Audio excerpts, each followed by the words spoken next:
Let us solve now an example in order to play with the first law of thermodynamics and try to predict the heat released from a chemical reaction. The example we'll have to solve is the following. So we have liquid propane. Be careful, we have liquid propane, and you see that this will be a bit tricky. C3H8 enters a combustion chamber at 25 degrees C. When we read 25 degrees C, this is good news for us because this is exactly our reference temperature. At a rate of 0.05 kilograms per minute, where it is mixed and burned with 50% excess air that enters the combustion chamber at 7 degrees C. So now we have air entering at 7 degrees C. 7 degrees C is not our reference temperature.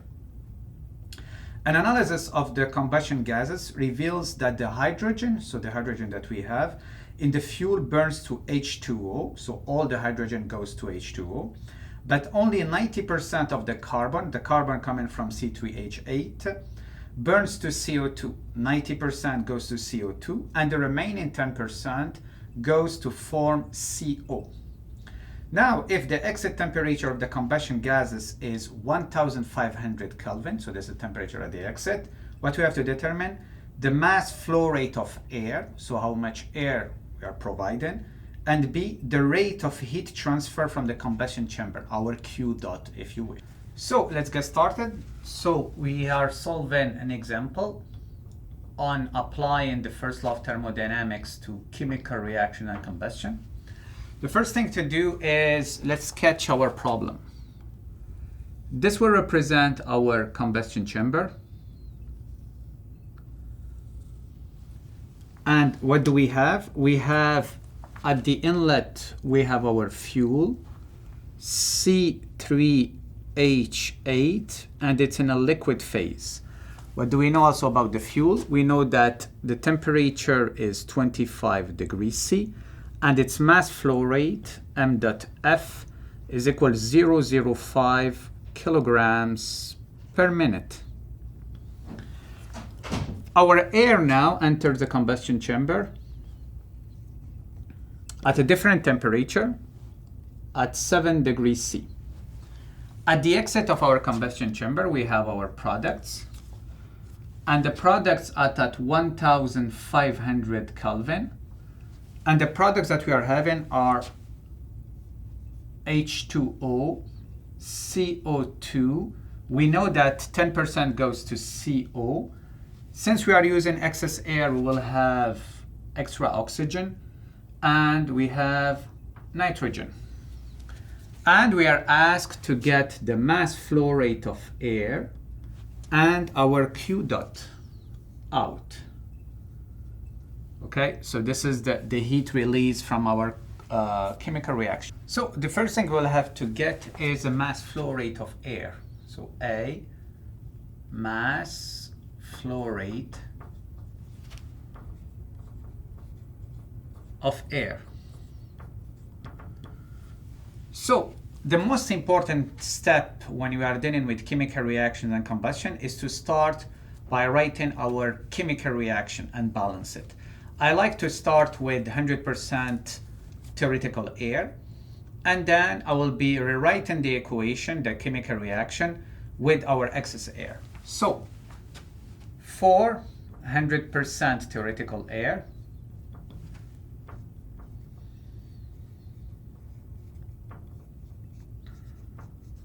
so what do we have? We are using C3H8, it's in a liquid phase, plus we are using air. We said that air is O2 plus 3.76 N2.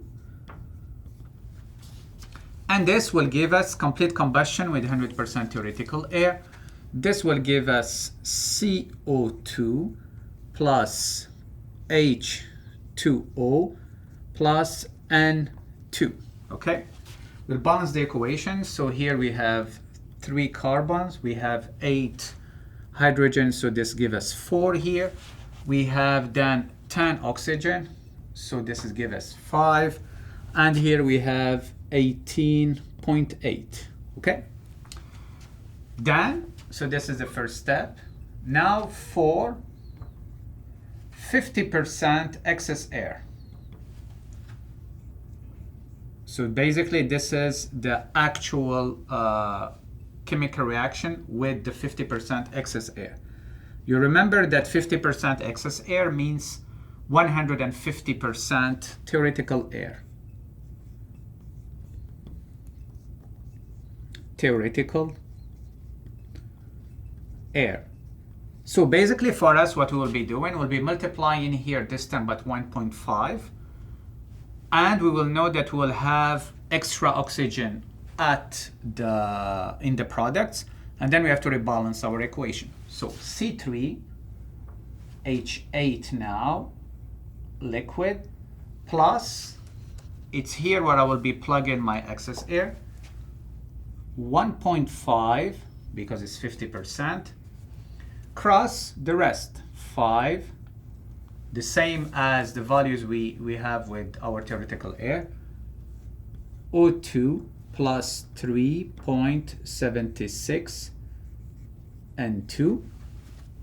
And this now will give us the same carbon, 3 CO2, but here we have to be careful because we are told that the carbon, 90% goes as CO2 and 10% goes as CO. So we have to consider this now. So meaning that our 3 kilomoles of carbon that we see here, 90%, so 2.7 will go as CO2 and 0.3, okay, will go as CO. So this will give us, so 2.7 now, CO2, again, this is our 90% of the 3 kilomoles that we are having here, plus 0.3 CO, plus our water, 4H2O, plus we have oxygen or additional oxygen because we have excess air, so 2.65 O2 plus our N2, 28.2 N2. Okay, so all this is our chemical reaction with the 50% excess air and with 90% of the carbon go into CO2 and 10% to CO. Okay, so this is done. This is the most important step, okay? And we really have to make sure that we get it right, okay? Because then all actually the follow-up calculations will be based on this exactly. Now what we are looking for, M dot A. To get M dot A, so we need to calculate our air-fuel ratio. If air-fuel ratio by definition is the mass of air over the mass of fuel, it's also the mass flow rate of air over the mass flow rate of fuel, right? We have the mass flow rate of fuel. If we get our air-fuel ratio, we can get our M dot A. So air-fuel ratio is equal to our M dot A over M dot fuel. And it's equal to what? It's equal also to MA over MF. And it's equal, in our case, M dot air we have 1.5 cross 5 cross, remember, this is 4.76 kilomoles of air cross 29, the molecular weight of air, over the mass of our fuel. So we are dealing with C3H8, so this is 3 times 12 plus 8 to give us 44. So 1 kilomoles of fuel cross 44, and this gives us an air-fuel ratio of 23.52 kilograms of air per kilograms of fuel.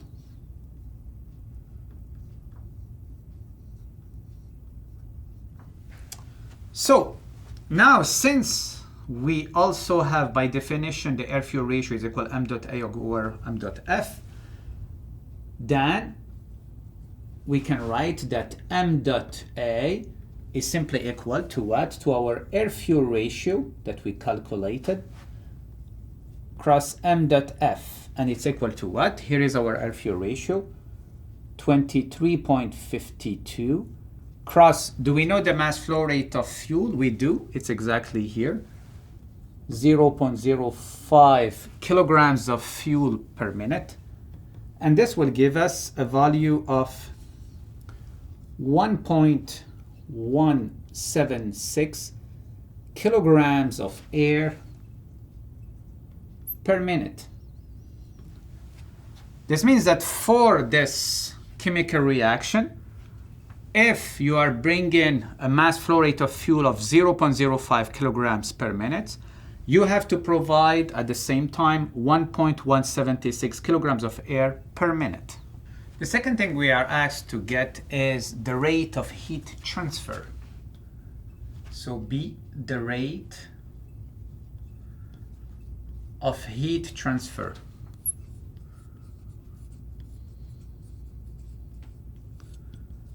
So basically what we are trying to get here is our Q dot out. Okay? So we know when we apply the first law of thermodynamics for a chemical reaction and combustion. So what's important is that we always have to consider our different enthalpies, okay? Enthalpy of formation, actual enthalpy, and our reference enthalpy. If we apply the first law of thermodynamics for our system here, we don't have work, so therefore we'll end up with Q out plus what is leaving our system are the products. So the summation over all our products, number of moles of the products, each product, cross the enthalpy of formation of the products, plus the actual enthalpy minus our reference enthalpy. This minus is equal, to what do we have at the inlet? We have our reactants. So the number of moles of our reactants cross the enthalpy of formation for each reactant plus the actual enthalpy. The reactants, you remember, the fuel is at 25 degrees C, but the air is at 7 degrees C, while all our products are at 1500 Kelvin, minus our reference enthalpy. And we have to do this for each actually component that we have. So meaning that for the reactions, we're doing it for the fuel, for oxygen and nitrogen. And for the products, we'll do it for CO2, CO, H2O, O2, and N2, okay? Now, the best thing to do this is to draw a table, okay? In this table, we'll be having the number of moles, all our components here, products and reactants. And then we will get the values for the enthalpy of formation, actual enthalpy, and the reference enthalpy, okay? So this will lead ultimately to the following table here, okay? So what we can notice is that, for example, the fuel that we are having is only at 25 degrees C, okay? So therefore, for the reactants, this one will be at 25 degrees C, but also the reference is at 25 degrees C, so they will cancel out. We don't even have to try to get the value at 25 degrees C. But the enthalpy of formation is different, and we will see basically that this is a bit tricky here in this case because C3H8 is in a liquid phase, while the values that we are having are for the gas phase.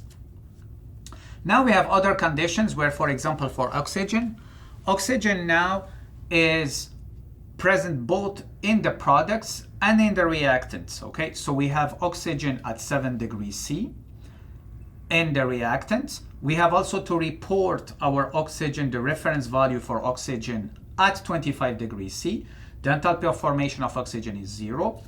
So, and also we have our oxygen in our products, okay? So exactly here.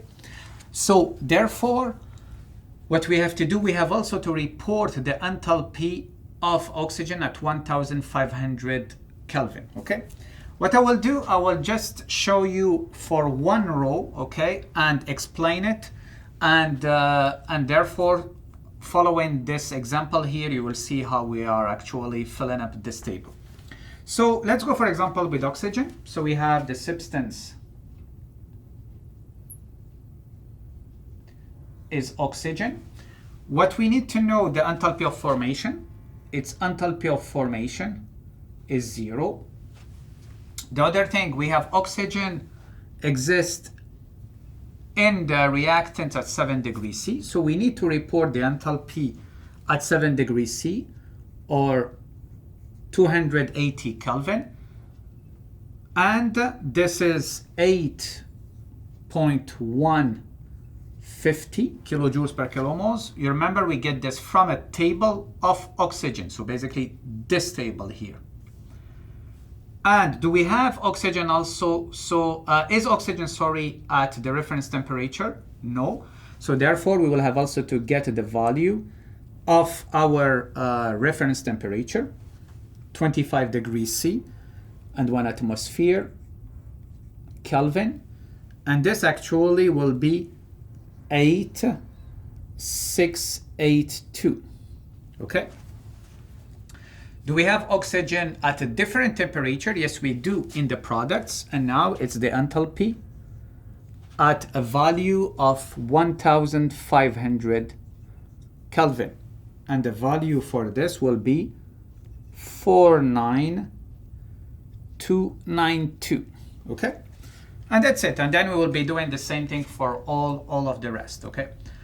Now the only thing missing is the case of C3H8 liquid. Okay, the problem with C3H8 liquid is that when you see on the table you have the value for the gas. Okay, so we have the enthalpy of formation for the gas phase, but we are looking for the one for the liquid phase. So here what we have to remember, if we go back to any, let's say, TV diagram, that to go from the gas phase, it's a saturated vapor, to saturated liquid, to liquid phase, we have to subtract the enthalpy of vaporization. Okay, so meaning what we will be doing, we will be considering the enthalpy of formation of C3H8 in a gas phase. Okay,